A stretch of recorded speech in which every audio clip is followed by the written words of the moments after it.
Hello and welcome to the Smoky Mountain Wrestling Re-Watch-Along Project. This is podcasting the way it used to be and the way you like it. This show is a production of the Something Else Podcasting Network, and it is episode number 032 of Smoky Mountain Wrestling from September 5th, 1992, taped August 10th, 1992, at the Avery County High School in Newland, North Carolina. My name is Arya, and welcome to the show. Now, in case you've never checked out the Smoky Mountain Re-Watch-Along Project, what we do, it's really quite simple. We watch every single episode of Smoky Mountain Wrestling beginning on February 1st, 1992, going all the way at episode number 200 on November 26th, 1995. We talk about the good, the bad, the ugly, the indifferent. We also talk about what else is happening in the world of wrestling to give you an idea of what else is going on and around September 5th, 1992. But we do that at the end of the show. So this week, Smoky Mountain Wrestling, it is the Tag Team Championship match. It's been built up for a few weeks. The Fantastics are putting the belts on the line against $20,000 of Jim Cornette's mother's money. Plus, Tim Horner is still on a quest to get a Smoky Mountain title shot. And so we'll go through all that here today. So let's dive right into it here. This, by the way, is the third taping. This is the last episode of this taping in Newland, North Carolina. We're moving next week. But for now, let's enjoy the third hour taped and go to our intro with Bob Caudle and Dutch Mantell. Hi, wrestling fans. Welcome to another exciting hour of Smoky Mountain Wrestling. Professional wrestling the way it used to be and the way you like it. Now, I'm Bob Caudle, and we got a great one for you this week. This is the day that we're going to see the $20,000 challenge match for the Smoky Mountain Tag Team title. The Fantastics against Jim Cornette's Heavenly Bodies. Also, Cornette's tennis racket is going to be barred from ringside. It's a no DQ match. Anything can happen in this one, fans. Now, also, you're going to see Tim Horner in action. An update on the man that's been stalking Brian Lee, and we got a strange new twist on that, and standby matches if the title bout ends a little early. Now, right here with me, of course, my tag partner, Dutch Mantell. Dutch, it's a great one. Yeah, it's a great one. I just finished running about a 20-mile marathon, and I'm ready to go. Today, I'm going to have the winner of the title match on Down and Dirty with Dutch, which I certainly hope will be the Heavenly Bodies, because I don't want to drag my ratings down by having the Fantastics on. All right, fans. That and more. Right now, let's go to the ring. All right, so I forgot to mention that the tag team title match, in addition to being for $20,000 of Jim Cornette's Momma's money, it's no disqualification, except somehow the tennis racket of Jim Cornette is banned.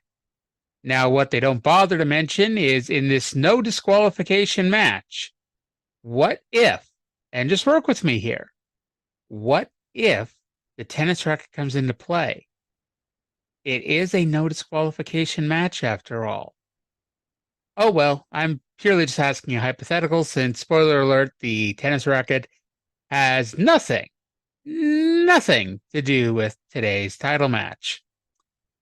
We also know that we're going to have a strange new twist in the Primetime Brian Lee story. When you're Primetime Brian Lee, you know, everything is a strange new twist. We'll see what's going on there. Dutch, who just ran a 20-mile marathon, good for him, is jumping up and down, and he's going to have whomever the tag team champions are on Down and Dirty with Dutch. Now, they mentioned we're also going to have some standby matches in case the tag team title match doesn't take up the entire hour. So what if the tag title match does take up the entire hour? Then we won't have time for Down and Dirty with Dutch. It's almost as if wrestling is predetermined, and we know how much time is going to, or how much is going to fit into how much time we have here. Oh, well. So go to the first match. It is Tim Horner versus Robbie Eagle. Now, in case the name Robbie Eagle rings a bell, he will be better known in WCW as the Maestro. And actually, he's the person who ended up with the Gorgeous George gimmick that WCW bought it from to originally give it to Lanny Poffo, and then it was given instead to Randy Savage's stripper girlfriend. Gorgeous George. Yeah. But I got a feeling that in exchange, because I mean, not saying that Robbie Eagle is a horrible wrestler, but I got a feeling he pretty much got his job in exchange for not just the rights to the gimmick, but also, some cash money, yo. But so back in the match here, Horner, as we mentioned, he's trying to get a title match with Dirty White Boy. And so Dirty White Boy and Mr. Ron Wright joined commentary, and Caudle stepped aside for them. White Boy predicts that it will take Horner 15 minutes to beat Robbie Eagle, so he'll have a long time to talk about this match. Dutch agrees with this sentiment and tells the fans to go get something to eat, which was the go-home cue for Horner, because Horner then immediately won with the natural bridge. So I'm going to play the finish of the match and what happens after that. So let's go to that audio right now. I'm predicting 20 minutes. 20 minutes. Do they have 20 minutes out here? 20 minutes. So fans, if you want to go get something to eat, you might as well go ahead and get something to eat, because Tim Horner is just going to drag it out, right? Drag it out. It's all over. Wait a minute.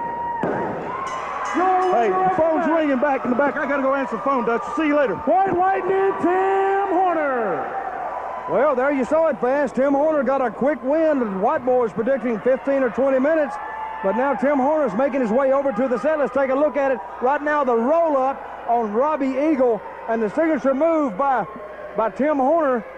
And he does the roll-up, and he does the famous Tim Horner bridge, and he gets a win over Robbie Eagle. Let's go right now to Bob Caudle standing by with White Lightning, Tim Horner. You're right. Right here, Dutch, White Lightning, Tim Horner. Tim, I don't know what happened to the Dirty White Boy and Ron Wright. Just a moment ago, they were here. They, like the mystery man, they disappeared. I figure I could come over here and talk with them since I haven't been able to catch him on the phone. They won't return my calls.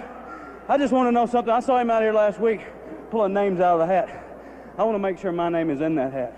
I'm not sure it's in there either, Tim, but I don't know how you're going to do that. Well, he says he put the 10 top contenders' names in there. Well, I figure I'm one of the 10 top contenders.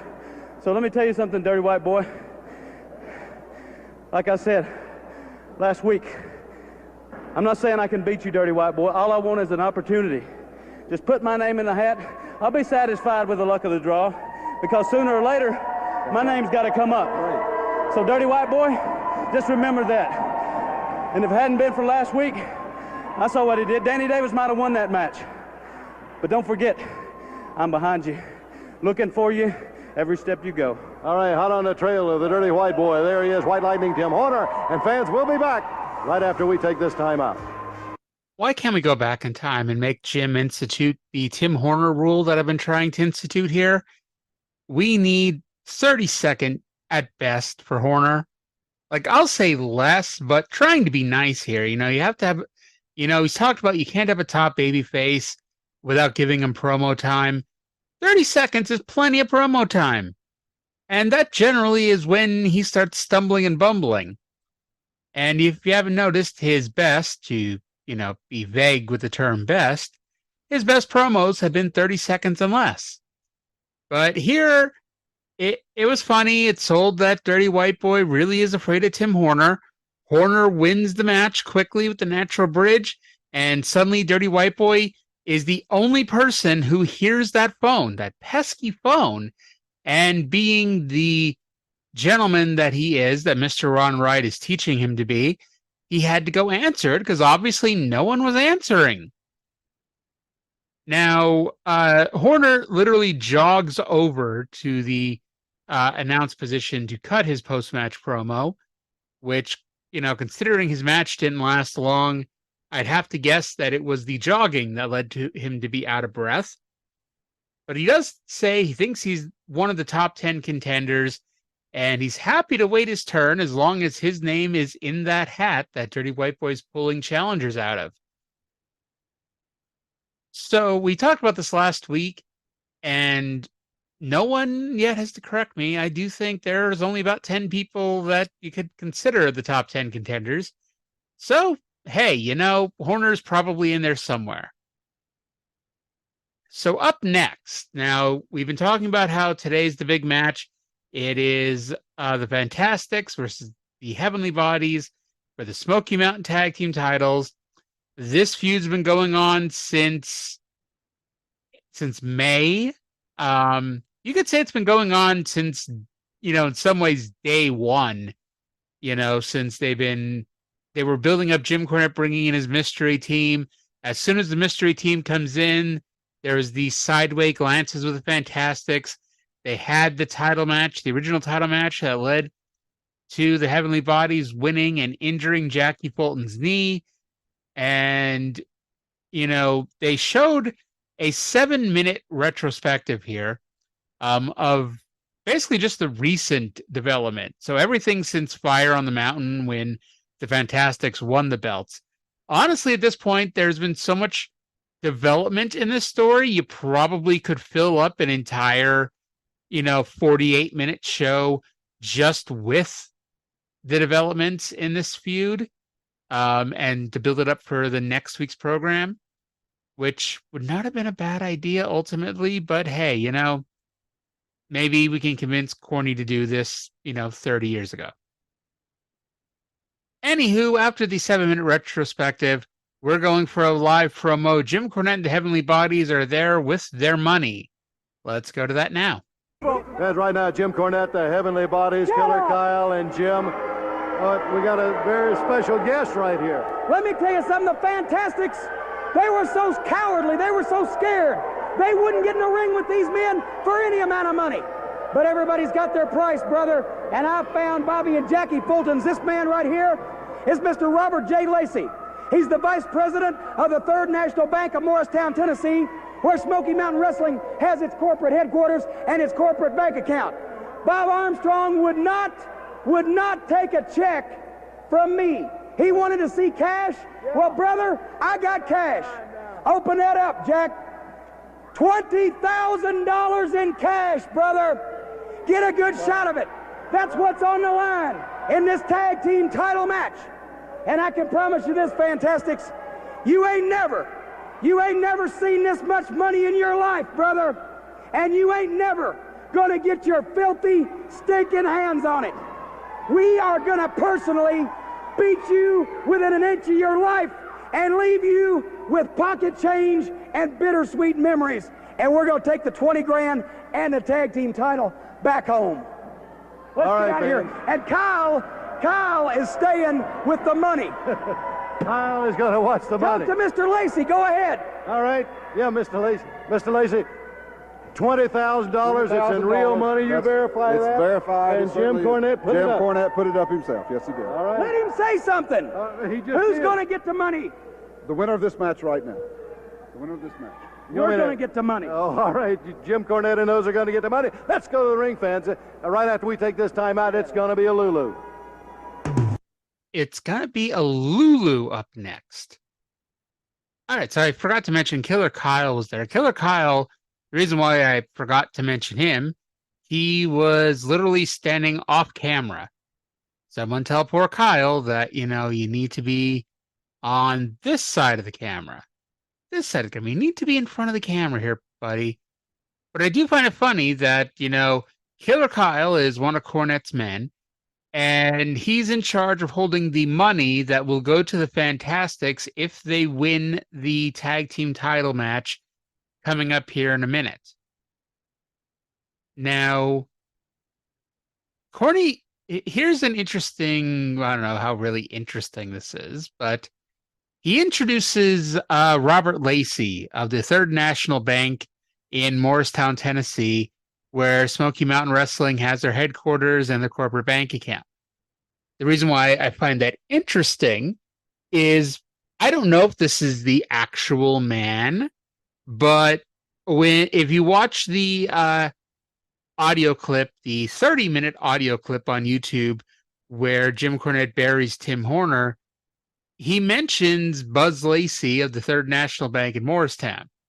So the man who actually runs the bank, his name really is Robert Buzz Lacey. However, I cannot verify whether or not this is the actual man or they just had a nice-looking man in a suit and tie there to stand next to Killer Kyle and hold a briefcase full of money. I should note that he was taller than most of the other wrestlers on the show. And you would think that'd be something that Corny would avoid at all costs. But, oh well, who needs that shit these days? So the point of this was they were showing the very real money that was in the briefcase. And I mean, they didn't show a super close up of it. I mean, they showed a close up, so it looked like very real money. But it's kind of weird that they pulled out a lot of money. But by the looks of it, they pulled out a lot of money for this TV gag. Well, not really a gag, but this TV moment to show, hey, look, we really brought $20,000. Now, I didn't sit here and count every single bill, but, there's, I mean, I actually left the screen. Let me see here if the video feed that, by the way, you can be checking out. You can check out, by the way, the video feed of our program on YouTube, the video and the audio feed on YouTube if you're listening to us elsewhere. And yeah, but yeah, I'm past that here. All right, it's all good. So, anywho, so it's either 20s or 100s. Either way, it was still a shit ton of money. It looked good for the camera. It'll look good for the camera later. Spoiler alert. So it's time for the big match. The big tag team title match that's been built up here for weeks and weeks and weeks. It is the Smoky Mountain Tag Team Champions, the Fantastics, putting their belts on the line against the Heavenly Bodies and $20,000 of Momma Cornette's money. No disqualification, but again, somehow Jim Cornette's tennis racket is barred from ringside. They've been feuding for, as we mentioned, like 4 or 5 months at this point. But legit, I think this is their first actual TV match since the tournament final, which aired back in May. I'm trying to think because I know obviously they aired highlights from this, that, and the other thing. They showed some highlights from Fire on the Mountain. They showed that fantastic, brawl backstage. I went all through the backstage area and outside the building from back in June that we talked about. But this, like I said, this is probably their first match that we are now seeing on TV here. And as we mentioned earlier in the show, they announced that there are standby matches. So in case this match doesn't last the entire show, and as I mentioned earlier in the show, it kind of defeats the purpose of trying to play the standby match card when your heel commentator basically promises an interview segment with the winners. Just pointing stuff out here. So Stan and Bobby Fulton start. Stan tossed Bobby over the top rope, but he stopped himself and pulled himself back in. Bobby then threw Stan over the top rope, but Stan pulled himself back in, but then got drop kicked out. We end up with a brief 4-way skirmish, but it settles back down into a tag team match. Jackie tosses Tom over the top, which would normally be a disqualification, but it's not here because, again, no disqualifications. I love when no disqualification matches break down into tag team matches. It's, I know you can't have a wild brawl for 20 minutes, because eventually, what the hell, right? But it's just weird and kind of screwy when that happens. The Fultons had a metal bar that they used on Tom. Bobby channeled his inner Savio Vega by using a spinning heel kick, and the heels finally got the heat on Bobby by triple teaming him, which, in case you're scratching your head and going, how on earth do two people triple team? Because they also have a manager. Tom used what was called divorce court, which is pulling Bobby groin first into the ring post, and every man and pre-op transgender woman out there is going, ow. I have a funny story about that, but, some other time. Anywho. Bobby was able to fight back and tag out to Jackie, but Stan nailed him from behind with a chain to take over on him. Tom then used the exact same chain to choke Jackie out.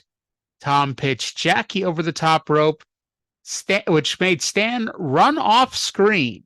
And he returns with a heavy sandbag that he dropped on the back of Jackie Fulton. Now, this is where it's important to learn to sell all aspects of wrestling. And, selling and acting are coming hand in hand here. Because it's possible that sandbag only weighed 5 pounds. However, Stan managed to make this thing look like it was the heaviest motherfucking thing you've ever seen in your life, as he's hunched over and like barely able to lift the damn thing and bring it back into the ringside area and deposit it on Jackie's back.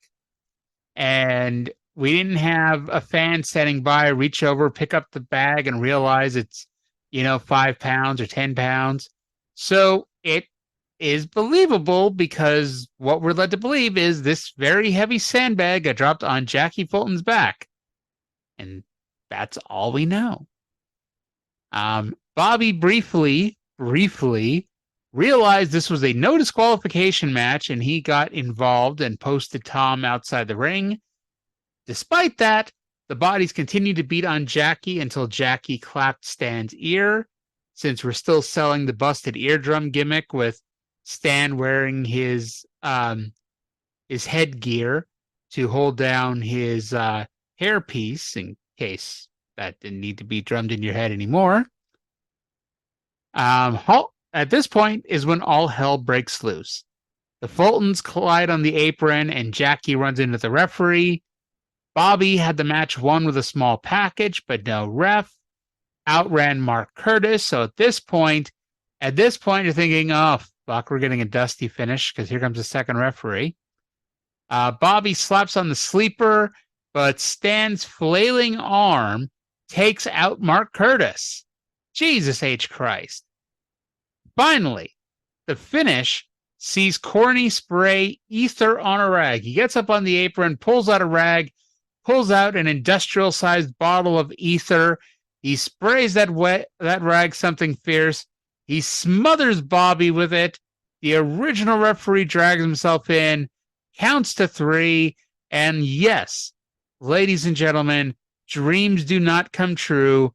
No, there is not a Santa Claus, and the heavenly bodies are once again your Smoky Mountain Tag Team Champions of the world of Smoky Mountain Wrestling.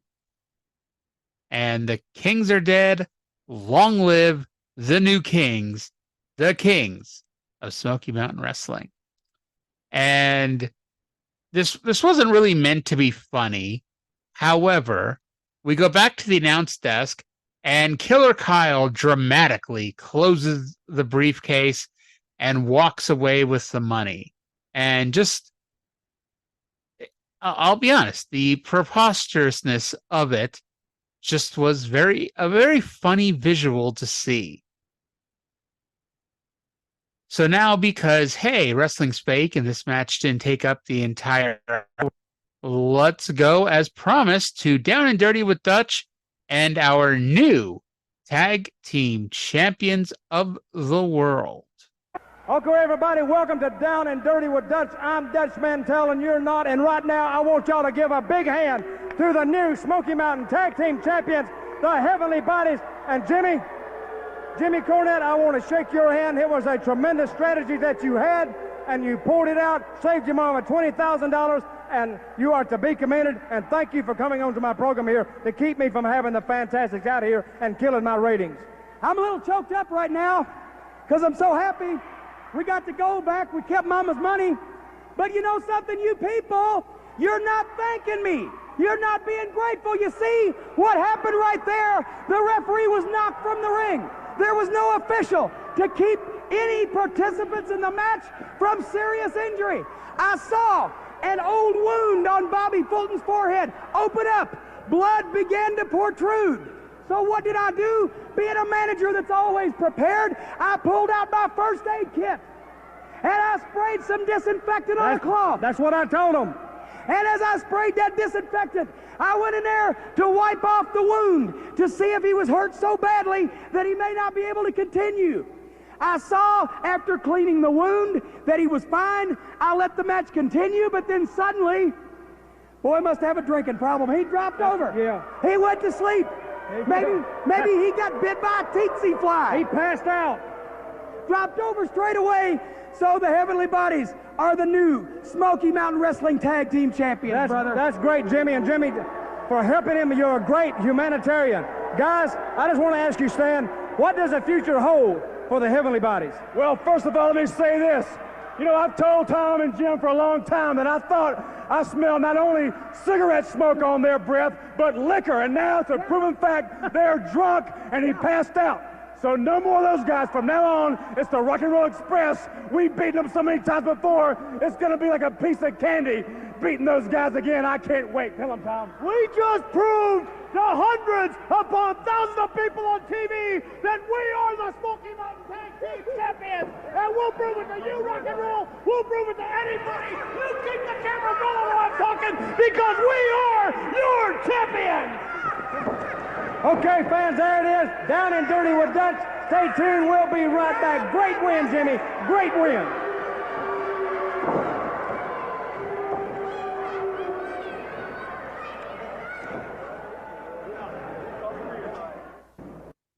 By the way, it was all $20 bills.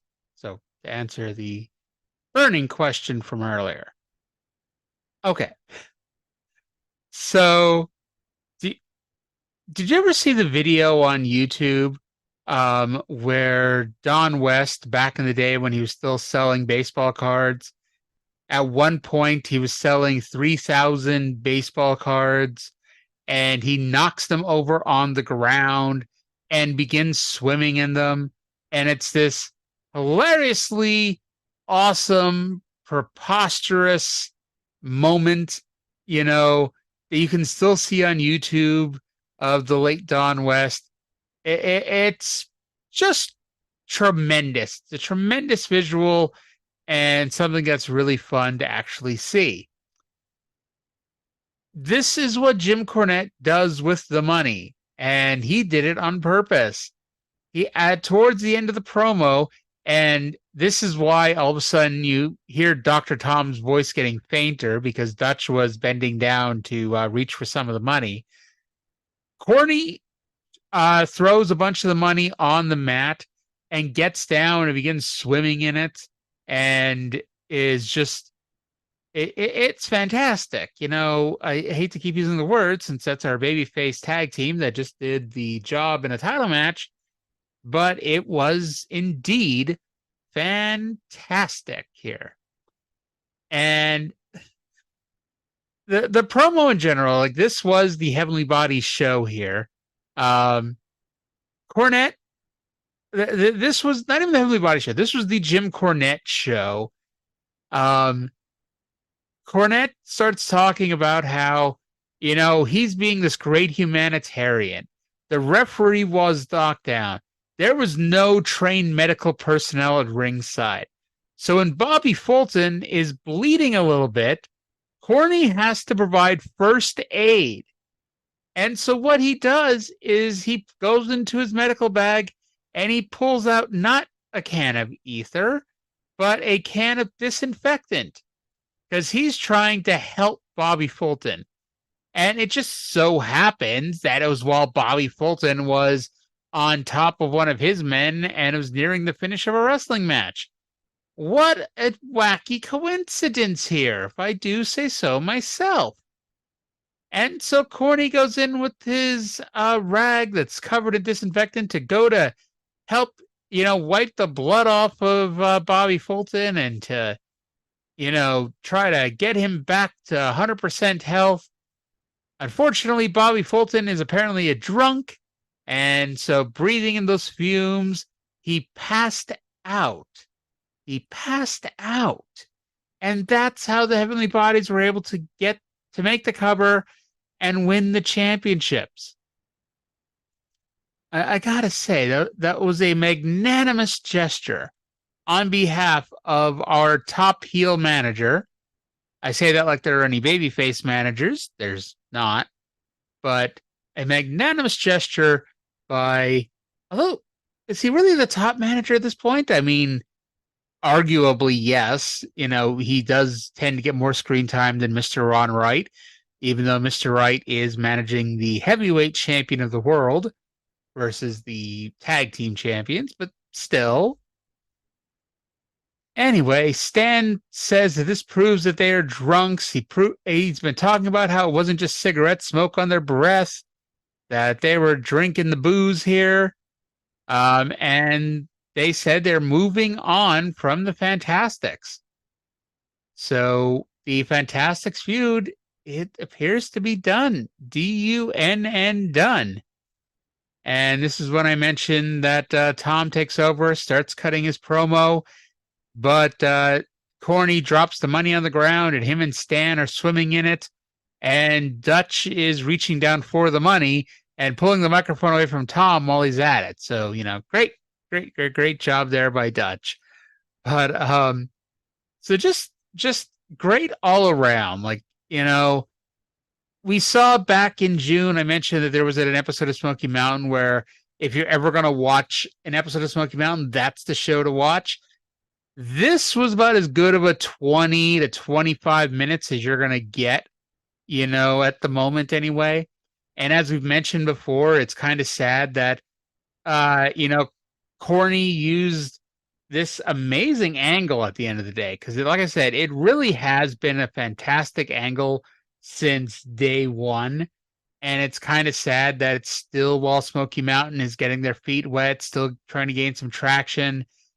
And, it's sad that, it's not, I think it would have done really good business in 1995 when they were dying, as opposed to in 1992 when they're still just getting off the ground. But that's a argument for another day, I guess.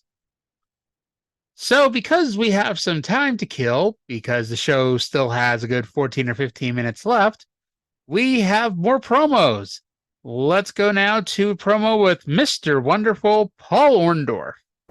Fans right here, Mr. Wonderful Paul Orndorff. Paul, I got to tell you, Ronnie Garvin says it's not over by any stretch of the imagination between him and you.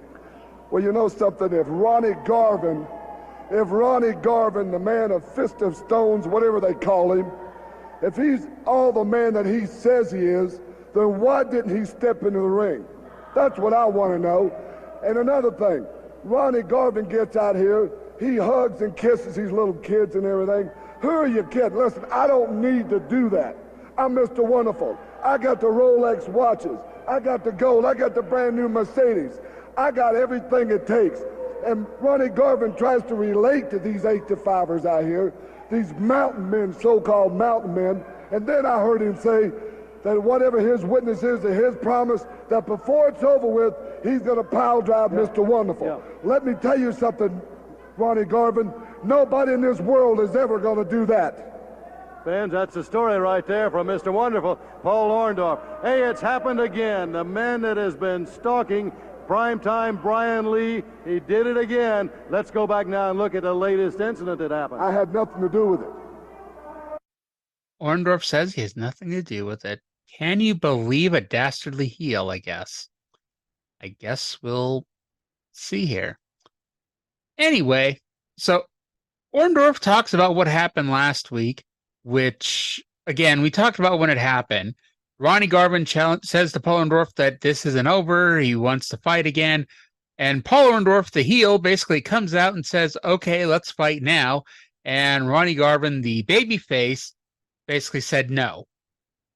And I mean, there's not a whole lot you can say after that, because, I mean, the babyface just turned down the fair fight for no apparent reason. But anywho, he mentions that he does not need to hug and kiss kids since he has a Rolex and a Mercedes. Because apparently when you have a Rolex and a Mercedes, that means you do not need to hug and kiss children. I guess, I don't know. I there's no way to joke my way out of that one without sounding weird and creepy. So We'll pretend I didn't just start trying to tell a joke and lost my train of thought there. Anywho, Orndorff says that nobody in the world will ever pile drive him. So I guess we'll have to see what happens there.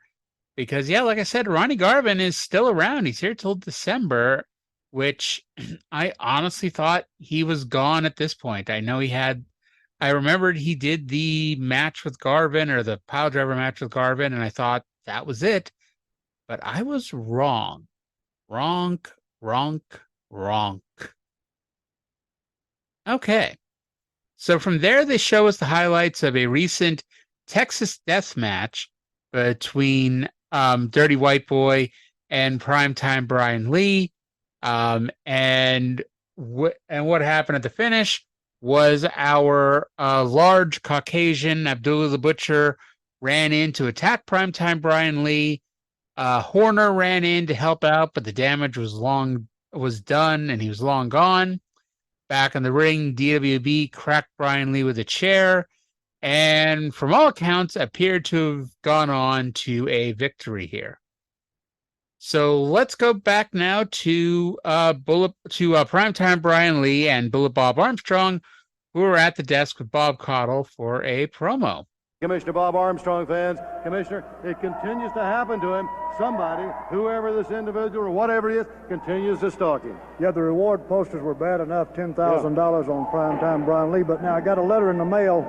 There's a connection here, Bob. Listen, see what you think. Commissioner Armstrong, I see that one of my followers has disturbed you. It won't be the last time. Professional wrestling has wronged me, and you, Armstrong, turned your back on me. Because of this, your fair-haired boys will pay. Brian Lee will be the first, and you'll have to watch it happen. Don't try to find me. When it's time, I'll find you. I don't know what kind of mind would come up with something like this. What have they got against me that they're taking out on Primetime Brian Lee for? I'm at a loss for it, and every time I see these reward posters, I'm tearing them up, and I'll give you the privilege of tearing that letter up and just be watching behind your back. I'll get it settled when I can. And I'll tell you, Commissioner Armstrong, has anybody checked prisoners Charles Manson out? This is sick. This is going beyond wrestling.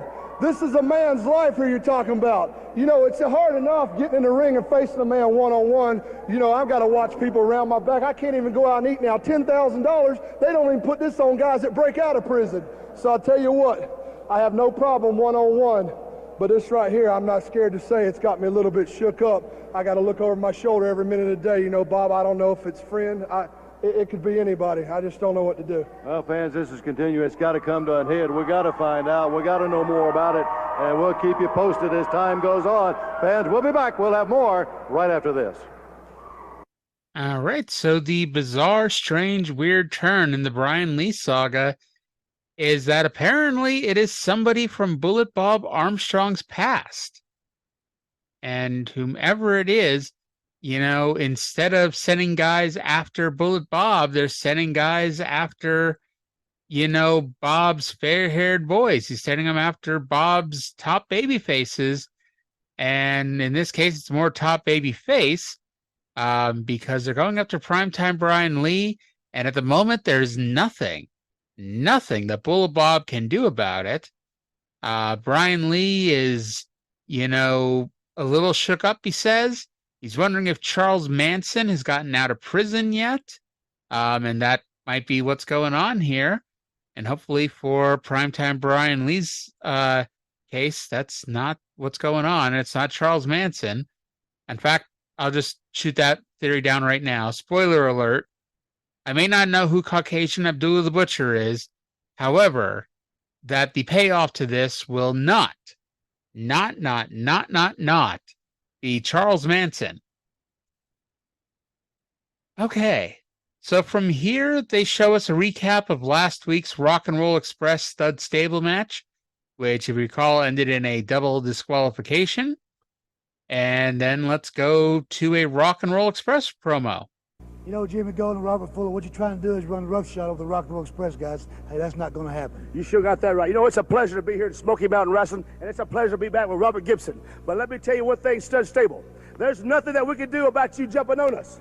But there's a whole lot we can do to get you off. And we're going to tell you right now, brother, we will walk a mud hole on your butt and stomp it dry to get to you, baby, because rock and roll is here to stay. Wrestling fans. All right. they say there is a lot of stuff that they can do to get the stud stable off. That's so nice of them. But yeah, so good for them. So this is a quick 30-second promo. The feud will continue. The feud must continue. And we'll see what goes from there. We then get, if this was Mid-South, we would be calling this the Expiration of Time match. It is Jimmy Golden and Robert Fuller, the stud stable, going 2-on-2 with Bart and Brad Batten.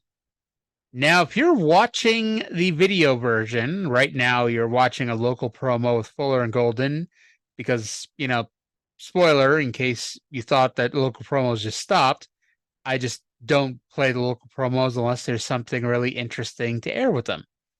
But if you're watching the video version, keep an eye out in about 3 minutes because we have the time jump of the century here. Brad and Bart Batten come to the ring, and they are in the ring by themselves when suddenly, out of nowhere, Jimmy Golden and Robert Fuller are suddenly in the corner of the ring. I gotta tell you, they were really packing in as much as they could into 48 minutes.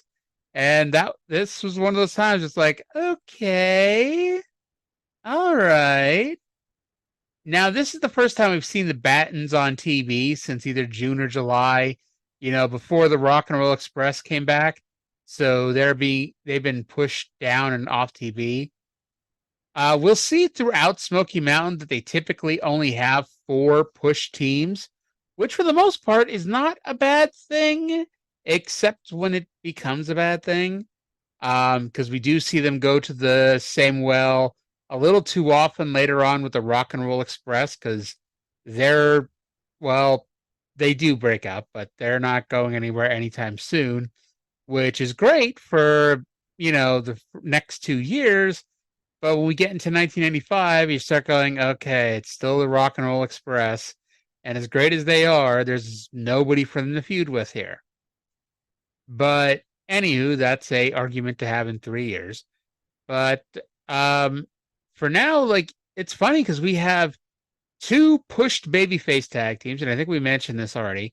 We have 2 pushed babyface tag teams in the Stud Stable and the Heavenly Bodies, and we essentially have 4 face tag teams. That I think I screwed that up. I have 2 heel tag teams and 4 babyface tag teams with the Rock and Roll, the Fantastics, the Batten Twins, and Dixie Dynamite and Nitro Danny Davis. So it's kind of an off amount here.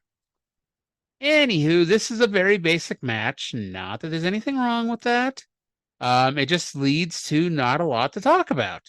And me being me and having to stretch this out to 50 minutes, I find ways to just go off onto tangents because I'm the Bill Watts of the Smoky Mountain Re-Watch-Along Project.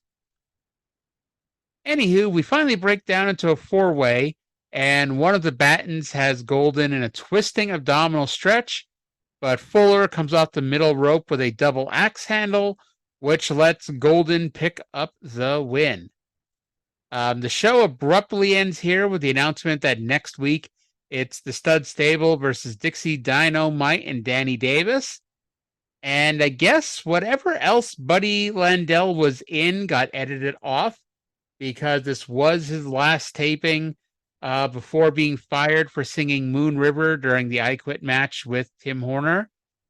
And he wasn't on this week's show. And we mentioned that there was other stuff taped at this taping with Boudreaux in it. So we'll see you in 2 years, buddy. Happy that you're going to get cleaned up by then. But that does it here for Smoky Mountain. The first 40 minutes of it, 35 minutes of it, for the most part, really good, even with having to listen to Tim Horner huffing and puffing into a microphone. But it was a really, really, really good show. If you were to give it a rating, I'd give it, easily an 8 or 9 out of 10 for this week. But that's going to do it for Smoky Mountain. And before we finish things up, as we do, we like to talk about what else is happening in the world of wrestling. We mentioned it last week, but it was official this week. Ric Flair is officially the new WWF champion. He won the title from Macho Man Randy Savage in Hershey, Pennsylvania. This was the famous match that when it was happening, Vince hated it so much that he made them stop in the middle of the match, go backstage, and basically come back out and do it again. And in a lot of ways, this in some ways is what led to Brett getting the title, because he realized that it just, for whatever reason, it just wasn't working with Flair, the WWF. And especially if you read Brett's book, Brett was not a fan, obviously, of Ric Flair, especially, at this time. But, there was a lot of debate right now over who the next champion was, because Vince is trying to put a plug on everything going downhill at this point, and it wasn't being plugged up with Flair and Savage, and not that it was being plugged with Brett, but, he went for something different, which is not something you see Vince doing a lot of years later. So, by the way, back to the Flair Savage match. This was Razor Ramon officially establishing as a top heel when he attacked Savage's knee. After the match, Ultimate Warrior came out to help Savage to the back, which set up what was supposed to be the Survivor Series tag team main event. More on that in about 10 weeks. WCW ran Clash of the Champions 20, which was a celebration of 20 years of wrestling on TBS. If you remember in Mick Foley's book, he talks about tearing his abdomen in a match against Ron Simmons. This is when that happens. The main event saw Jake Roberts pin Sting at the end of an 8-man elimination tag team match, which further sets up their match at Halloween Havoc. And this show also features the debut of the infamous Sting, Jake the Snake Roberts, Spin the Wheel, Make the Deal video, which was the first of 3 WCW mini movies that they would air over the next year, to diminishing returns. And finally this week, Hawk officially quit the WWF after he did not fly back after SummerSlam.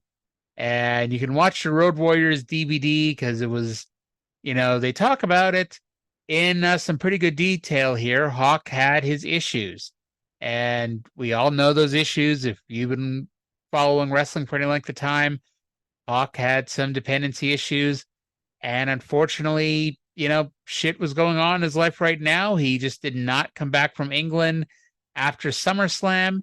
He quits the WWF, and the Road Warriors don't team again until they're reunited in WCW, of all places, in 1996. Do you remember them in WCW in 1996? No, not a whole lot of people do, but I promise it happened. Anywho, that's going to do it for this week's show. I want to thank everybody for listening. Hope you've been enjoying the show, and we will talk to you again with the Smoky Mountain Re-Watch-Along Project in 7 days.